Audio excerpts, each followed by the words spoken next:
Seatrade Cruise Global 2025, a premier forum for cruise executives and industry leaders, Director General of the Ministry of Tourism, Investments and Aviation, Latia Duncombe, spoke to the importance of the forum for the future of the country's cruise sector. Seatrade 2025 is significant for the islands of the Bahamas. Cruising in the Bahamas in general is north of 80% of our business. Cruising in general worldwide is big business, and 44% of cruising globally is throughout the Caribbean region. The Bahamas represents the largest number of cruise line passengers.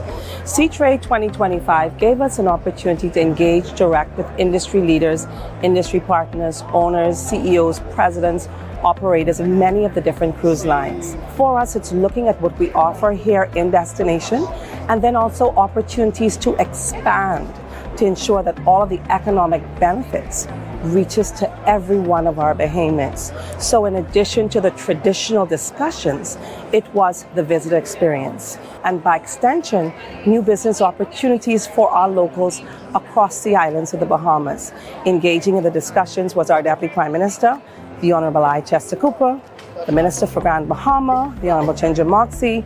We have a lot of announcements, a lot of exciting things happening in Grand Bahama 2025. Also our Tourism Development Corporation, making sure that opportunities exist for our micro, small and medium-sized operators. And then again, our team at large. So we're here at Seatrade 2025, exploring on opportunities, expanding the business, and making sure that the impact of our cruise business is felt by all Bahamians. For more tourism updates, visit Tourism Today or Bahamas.com. I'm Michael Miller, and this is Tourism Today.